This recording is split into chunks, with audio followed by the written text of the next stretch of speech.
एक जंगल में पक्षियों के राजा गरुड़ रहते थे। एक दिन पक्षियों ने सभा बुलाई, अपने नेता के बारे में चर्चा करने लगे। एक तोता बोला, गरुड़ को अपना राजा बनाने का क्या लाभ? वो तो सदा वासुदेव की भक्ति में लगा रहता है, मुश्किल में हमारी मदद भी नहीं कर पाएगा।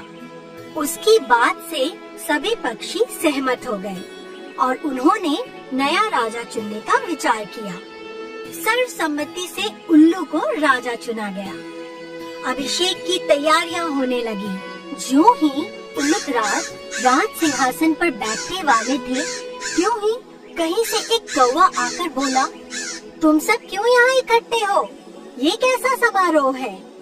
कौवे को देखकर सभी आश्चर्य में पड़ गए।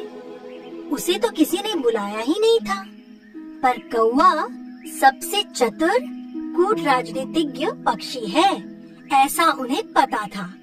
इसीलिए सभी कौवे के चारों ओर इकट्ठे होकर मंत्रणा करने लगे।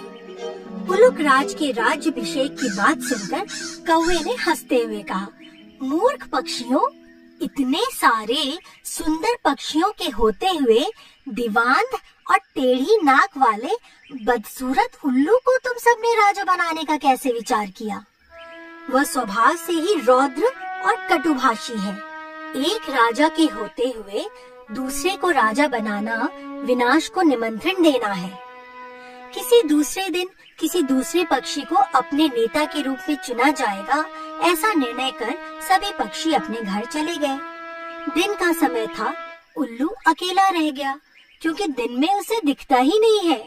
एक दूसरे उल्लू ने धीरे से उल्लू के कान में फुसफुसा कर कहा, महाराज, कौवे ने आपके राज्याभिषेक में खलल डाली है, सभी पक्षी घर चले गए हैं। चिढ़े हुए उल्लू ने कौवे से कहा, चोर दुष्ट, तुम्हारे कारण मैं राजा न बन सका। आज से तेरे मेरे वंश में हमेशा बैर रहेगा। इस प्रकार कौवे और उल्लू में हमेशा के लिए दुश्मनी हो गई। उल्लू और सभी पक्षियों के जाने के पश्चात कौवे ने मन में विचार किया कि व्यर्थ में उल्लू को अपना बैरी बना लिया। उसने सुझाव तो सही दिया था, पर इस बात को उसे उल्लू को अच्छी तरह से समझानी चाहिए थी, ताकि वो इसे अपमान के रूप में नहीं लेता। यही सोचता हुआ कौवा भी अपने घर चला गया। पर तभी से कौवों और उल्लुओं में स्वाभाविक बैर चला आ रहा है।